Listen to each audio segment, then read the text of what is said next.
चाहिए। क्या आप तैयार हैं? इस लड़ाई को लड़ना पड़ेगा। आप समझिए, हमारे साथी, हमारे बौद्ध भिक्षु और समाज के लोग, बौद्ध लोग वहां भूख हड़ताल पे बैठे हैं। क्या हमें और आपको सबको उनका साथ देना चाहिए कि नहीं देना चाहिए? हम इस लड़ाई को लड़ेंगे। मैं खुद अब 2-3 दिन के बाद बौद्ध गया जाने वाला हूं।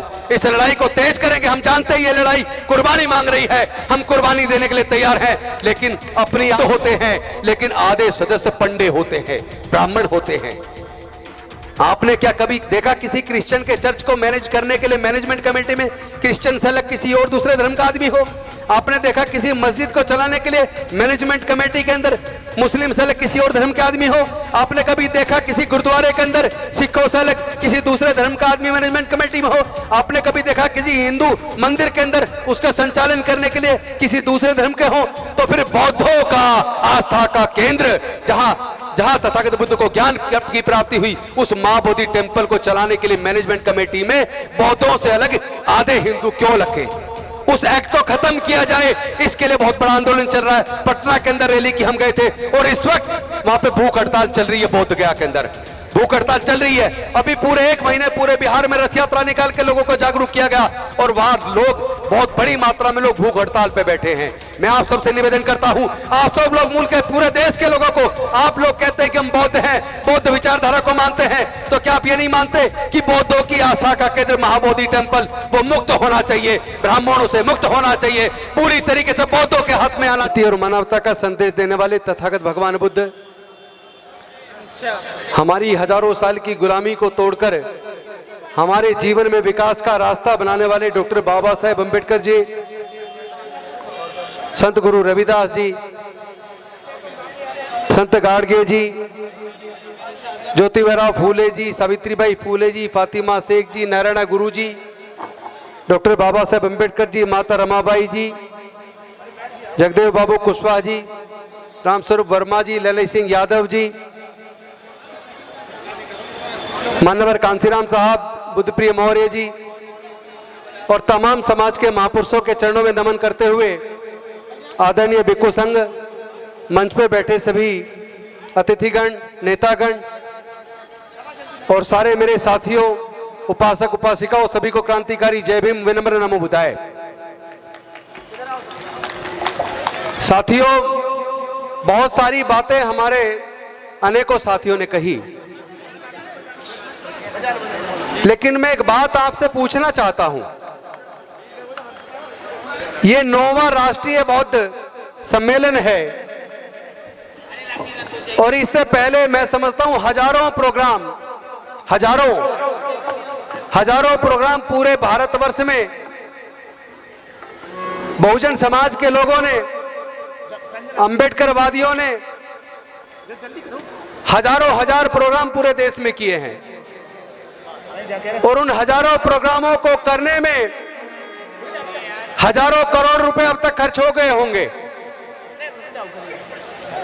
बाबा साहेब के दिए रिजर्वेशन से हजारों लोग राज्यों के अंदर मंत्री बने, विधायक बने, केंद्र के अंदर सैकड़ों मंत्री बने, मुख्यमंत्री बने, यहां तक राष्ट्रपति बने।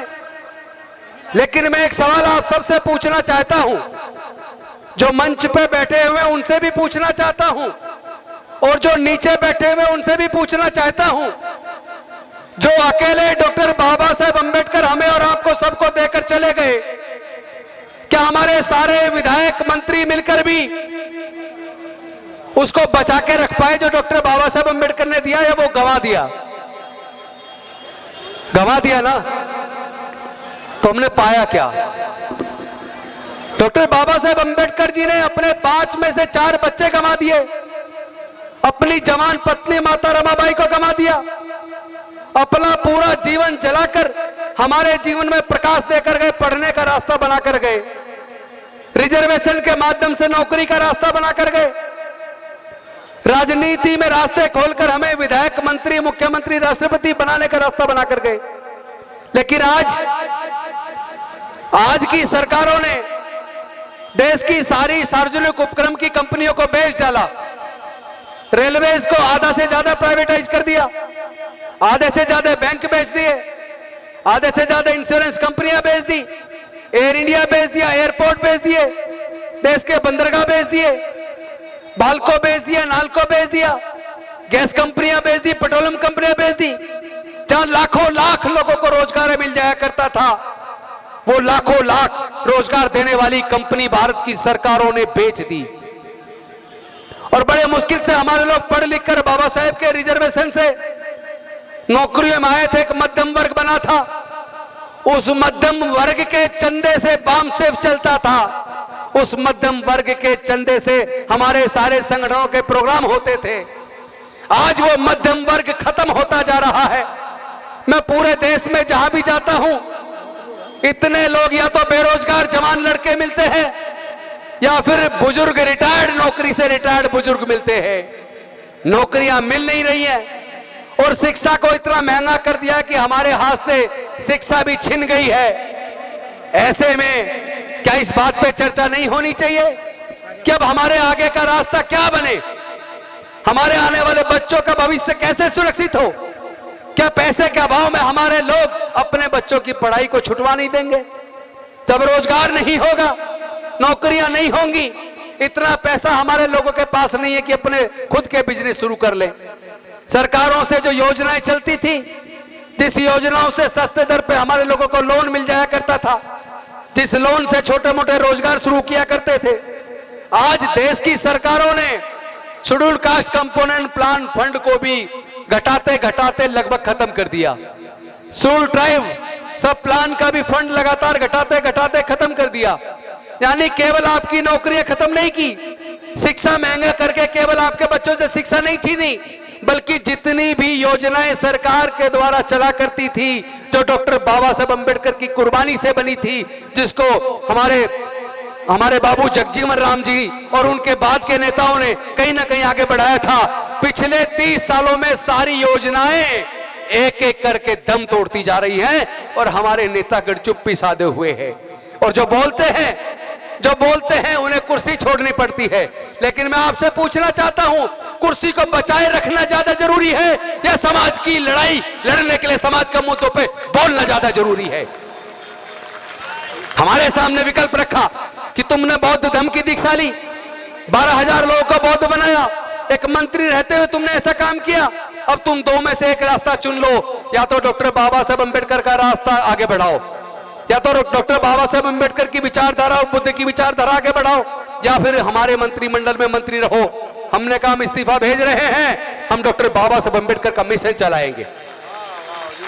हमने कहा था तुम तमाम तरह की योजनाओं की बात करते हो, लेकिन मैं पूछना चाहता हूं, जितना 12वीं के बाद की एजुकेशन है, higher education, engineering college, medical college, law college, management college, architect college और तमाम वो प्रोफेशनल कोर्सेज जहां से लोगों की रोजगार के साधन बनते हैं, वहां तो एक एक डिग्री करने के लिए 10 लाख से 40 लाख तक रुपया चाहिए। हमारे लोगों के पास तो 99% के पास, SC ST OBC माइनॉरिटी के पास 99% लोगों के पास 10 लाख से 40 लाख रुपया खर्च करके एक डिग्री कराने का पैसा नहीं है। पढ़ाई छूट रही है हमारे युवाओं की, नौकरियां मिल नहीं रही है, आगे का बढ़ने का रास्ता बंद हो रहा है और हम केवल नकली राजनीति करते रहे, छोटे मोटे मंत्री MLA MP बन जाए, उससे क्या हासिल हो जाएगा? कुछ हासिल होने वाला नहीं है साथियों। इस लड़ाई को लड़ना पड़ेगा और यह लड़ाई कुर्बानी मांग रही है, ये लड़ाई कुर्बानी मांग रही है। आप एक बात याद रखो, इस अंधविश्वास पाखंडवाद ने पूरे देश को डुबो दिया और उसमें SC ST OBC और माइनॉरिटी के लोग ज्यादा डूब गए। मैं पूछना चाहता हूं, क्या लोग अपने घर पे नहाते नहीं है? क्या पूरे देश के अंदर नदियां नहीं है? क्या नदियों के अंदर हमारे लोग कितना वहीं से खेती करते हैं, पानी लेकर वहीं पे नहा लेते हैं, वहीं पे अपने भैंसों को चराते हैं? क्या मिल गया? क्या तरक्की मिल गई इससे? मतलब अंधे होकर पूरा सरकार ऐसे महिमा मंडन करने में लगी है। अगर इतना ही अच्छा तुम्हारा धर्म है तो पूरे दुनिया में क्यों नहीं फैला? पूरे दुनिया में क्यों नहीं फैला? लेकिन बुद्ध का धम्म पूरे दुनिया में फैल गया, बिना पैसे के, बिना किसी लालच के। दूसरे लोगों पर आरोप लगता है, ईसाइयों पर, मुस्लिमों पर आरोप लगता है, वो लालच देकर अपने धर्म को फैला रहे। लेकिन मैं आप सबसे पूछना चाहता हूं, क्या बौद्ध धर्म को फैलाने के लिए किसी ने कभी कोई लालच दिया? अरे जिसमें अच्छाई होगी, जिसमें मानव कल्याण की भावना होगी, जिसने पूरे दुनिया को मानवता और शांति का संदेश दिया, जिसमें समता, स्वतंत्रता, बंधुता, न्याय, प्रज्ञा, शील, करुणा और मैत्री का भाव है, जिसमें लोगों के आगे बढ़ने का रास्ता है, जिसमें पाखंडवाद, अंधविश्वास के लिए कोई जगह नहीं है, जो वैज्ञानिक दृष्टिकोण से चलता है, वो बुद्ध का धम्म मानव मात्र के लिए कल्याणकारी है, अपनी अच्छाई की वजह से बढ़ रहा है। मैं कहना चाहता हूं बनते जी, बनते सुमित रतन जी, इस बौद्ध धम्म के कारवां को तेजी से आगे बढ़ाने की जरूरत है। आज आपको शायद पता ना हो, पटना के बौद्ध गया के अंदर जो महाबोधि टेम्पल है, जहां पे तथागत बुद्ध को ज्ञान की प्राप्ति हुई थी, उसको चलाने के लिए जो मैनेजमेंट कमेटी है, उसके लिए एक बीपी एक्ट है, बीपी एक्ट। उस एक्ट के तहत मैनेजमेंट कमेटी में आधे सदस्य बौद्ध होते हैं, लेकिन आधे सदस्य पंडे होते हैं, ब्राह्मण होते हैं। आपने क्या कभी देखा किसी क्रिश्चियन के चर्च को मैनेज करने के लिए मैनेजमेंट कमेटी में क्रिश्चियन से अलग किसी और दूसरे धर्म का आदमी हो? आपने देखा किसी मस्जिद को चलाने के लिए मैनेजमेंट कमेटी के अंदर मुस्लिम से अलग किसी और धर्म के आदमी हो? आपने कभी देखा किसी गुरुद्वारे के अंदर सिखों से अलग किसी दूसरे धर्म का आदमी मैनेजमेंट कमेटी में हो? आपने कभी देखा किसी हिंदू मंदिर के अंदर उसका संचालन करने के लिए किसी दूसरे धर्म के हो? तो फिर बौद्धों का आस्था का केंद्र, जहां तथागत बुद्ध को ज्ञान की प्राप्ति हुई, उस महाबोधि टेम्पल को चलाने के लिए मैनेजमेंट कमेटी में बौद्धों से अलग आधे हिंदू क्यों रखे? उस एक्ट को खत्म किया जाए, इसके लिए बहुत बड़ा आंदोलन चल रहा है। पटना के अंदर रैली की हम गए थे और इस वक्त वहां पे भूख हड़ताल चल रही है, बोध गया के अंदर भूख हड़ताल चल रही है। अभी पूरे 1 महीने पूरे बिहार में रथ यात्रा निकाल के लोगों को जागरूक किया गया और वहां लोग बहुत बड़ी मात्रा में लोग भूख हड़ताल पे बैठे हैं। मैं आप सबसे निवेदन करता हूं, आप सब लोग मुल्क के पूरे देश के लोगों को, आप लोग कहते हैं कि हम बौद्ध हैं, बौद्ध विचारधारा को मानते हैं, तो क्या आप ये नहीं मानते कि बौद्धों की आस्था का केंद्र महाबोधि टेम्पल वो मुक्त होना चाहिए, ब्राह्मणों से मुक्त होना चाहिए, पूरी तरीके से बौद्धों के हाथ में आना चाहिए? क्या आप तैयार हैं? इस लड़ाई को लड़ना पड़ेगा। आप समझिए, हमारे साथी, हमारे बौद्ध भिक्षु और समाज के लोग, बौद्ध लोग वहां भूख हड़ताल पे बैठे हैं। क्या हमें और आपको सबको उनका साथ देना चाहिए कि नहीं देना चाहिए? हम इस लड़ाई को लड़ेंगे। मैं खुद अब 2-3 दिन के बाद बौद्ध गया जाने वाला हूं। इस लड़ाई को तेज करेंगे। हम जानते हैं ये लड़ाई कुर्बानी मांग रही है, हम कुर्बानी देने के लिए तैयार हैं, लेकिन अपनी आस्था के, तुम्हारी आस्था आस्था है, हमारी आस्था की कोई कदर नहीं है। अरे आपने तो वो मस्जिद तोड़कर वहां जो मंदिर बनाया, पता नहीं कितने लोग मारे गए, पूरे देश में दंगे हुए। मतलब तुम्हारी आस्था आस्था है, हमारी आस्था आस्था नहीं है। हमारे बौद्ध मंदिर के अंदर ब्राह्मणों का क्या काम? उसके अंदर केवल बौद्ध पुजारी होने चाहिए, केवल बौद्ध होने चाहिए। इस लड़ाई को हम तेज करेंगे। और साथियों, मैं बनते सुमित रतन जी को बधाई देता हूं इस 9वें बौद्ध सम्मेलन के लिए, लेकिन साथ ही साथ निवेदन करता हूं कि यह सम्मेलन तो जारी रहे, लेकिन बौद्ध बनना नाम मात्र का बौद्ध मत बनिए। 22 प्रतिज्ञा लेने से, बौद्ध धर्म की दीक्षा लेने से काम नहीं चलेगा। बुद्ध की विचारधारा में को आत्मसात करने से, अपने आचरण में उतारने से काम चलेगा। आप बौद्ध भी बने और आप अंधविश्वास पाखंडवाद भी माने, आप फिर वो फेरे भी करवाएंगे, आप बच्चे का नामकरण भी उसको बुला के करवाएंगे। ये दोहरी नीति नहीं चलेगी। इसी की वजह से बौद्ध धर्म का ह्रास हुआ है, इसी की वजह से हमारा पतन हो रहा है, इसी की वजह से हम पिछड़ रहे हैं, इसी की वजह से हमारा सब कुछ छिनता जा रहा है। अगर हम लोग प्योर बौद्ध बन जाएं और बुद्ध की विचारधारा को आत्मसात करें, अपने आचरण में उतारें, तो निश्चित तौर पर हमारा आपका सबका कल्याण होगा और भारत आगे बढ़ेगा। क्योंकि डॉक्टर बाबा साहेब अम्बेडकर जी ने 25 नवंबर 1949 को अपने भाषण में कहा था, उन्होंने कहा था कि जिस दिन देश के लोग धर्म को देश से ऊपर मान लेंगे, उस दिन देश तबाह हो जाएगा, लोग गुलाम हो जाएंगे। आज भारत को सरकारें खुद गुलामी की तरफ लेके जा रही है। आपकी पढ़ाई का खर्च नहीं बढ़ाएंगे, आपके बच्चों की हायर एजुकेशन की फीस माफ नहीं करेंगे, आपके बच्चों को वजीफा नहीं देंगे, लेकिन मंदिर के लिए हजारों करोड़, और ये अदर कुंभ, फलाना कुंभ, ढिगड़ा कुंभ, उसके लिए हजारों करोड़ लगा देंगे। अरे हम लोग मेहनत कश लोग हैं, अपनी कमाई से खाते हैं, मेहनत करके कमाते हैं। इस मिशन को मजबूत कीजिए, अंधविश्वास पाखंडवाद को त्याग दीजिए, निश्चित तौर पे आपका विकास होगा। इन्हीं शब्दों के साथ मैं अपनी वाणी को विराम देता हूं, चूंकि और भी कई साथी को बोल रहे हैं। बंते जी ने बताया 5 बजे समापन करना है, मैं इसलिए अपनी बात को बीच में ही रोककर बाकी साथियों को समय दूंगा। बहुत बहुत धन्यवाद। नमो बुद्धाय। जय भीम, जय भारत, जय संविधान, जोहार। जय जय जय। बहुत जाबाज भाषण होगा जो कल अखबारों में वायरल होगा, उसको जरूर सुन के जाइएगा। आप लोग एक बार ताली बजाइए उनके लिए, है ना। हाँ, पूरा जोश है, जोश कम नहीं होने देना है। और निवेदन करूंगा, आप लोग जो व्यवस्था खराब कर रहे हो, आप लोग आ जाइए, बैठिए। लेकिन मान नहीं रही लोग, इतने घोटार हैं, एक शब्द है